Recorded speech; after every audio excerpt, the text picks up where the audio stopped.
پھر اللہ نے Tayyip Erdogan کو ہمت دی اور وہ آیا، اور الحمدللہ گزشتہ ہفتے وہ پھر جیت چکا ہے، اور یورپی یونین اور پوری دنیا کفر کو یہ بتا دیا کہ اسلام انشاءاللہ غالب ہو کر رہے ہیں۔ تو ہمارے حکمران بھی سن لے کہ جتنی بھی ان کی مان لو، یہ آپ کے دوست نہیں ہو سکتے، یہ میرا جذباتی بیانیہ نہیں، یہ اللہ کا فرمان ہے۔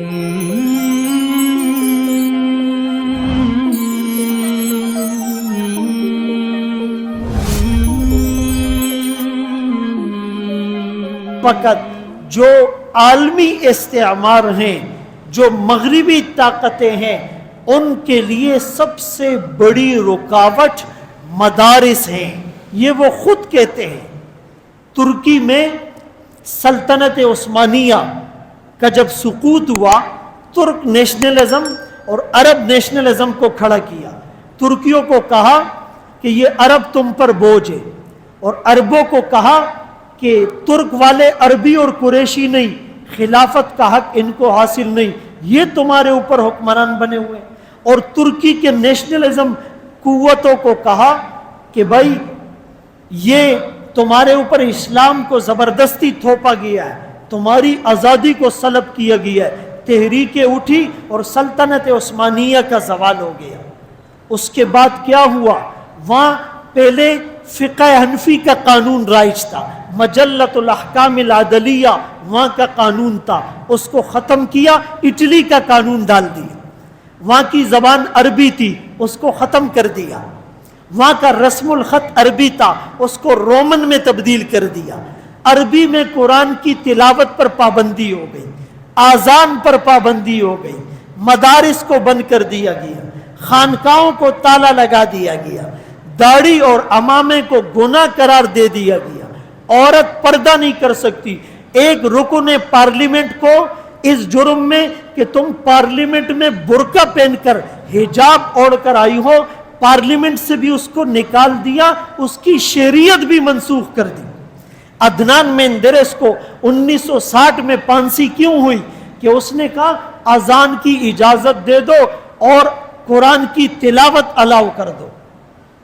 جب وہاں مدارس کا نظام کمزور ہوا تو پھر یہ نظام دنیا نے دیکھا، اور تقریباً 50-60 سال تک وہ نظام رہا۔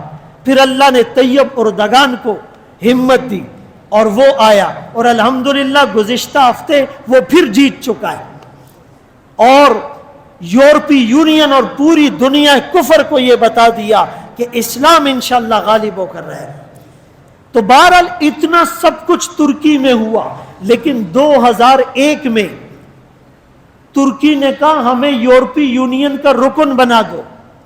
تو انہوں نے شرائط پتہ کیا بتائی کہ پہلی شرط یہ تم پارلیمنٹ میں ایسا بل پاس کرو کہ جس میں مرد کی بالادستی ختم ہو، گھر کا سربراہ مرد نہ ہو، مرد اور عورتیں دونوں برابر ہو۔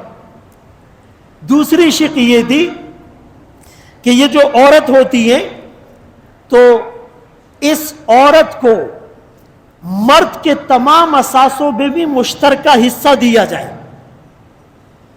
اور مرد عورت کو کسی بات پر فورس اور جبر نہیں کر سکتا۔ یعنی اتنا سب کچھ ہونے کے باوجود بھی انہیں یورپی یونین کا رکن نہیں بنایا، کہا ڈو مور اور کرو اور کرو۔ پھر اللہ کی وہ آیت لن ترضى عنك اليهود ولا النصارى حتى تتبع ملتهم، ہرگز یہود و نصارہ تم سے راضی نہیں ہوں گے جب تک تم پکے ان کے دین پر نہیں چلے جاؤ۔ تو ہمارے حکمران بھی سن لے کہ جتنی بھی ان کی مان لو، یہ آپ کے دوست نہیں ہو سکتے، یہ میرا جذباتی بیانیہ نہیں، یہ اللہ کا فرمان ہے، قرآن اس پر گواہ ہے، آمنہ کا لال اس پر گواہ ہے۔ اسی لیے میرے محترم دوستوں، بھائیوں، بزرگوں، آپ تو کہتے ہو مولوی نے کیا کیا، مدرسوں نے کیا کیا، لیکن پوری دنیا کو اگر خطرہ ہے اسی مولوی سے اور اسی مدرسے سے ہے۔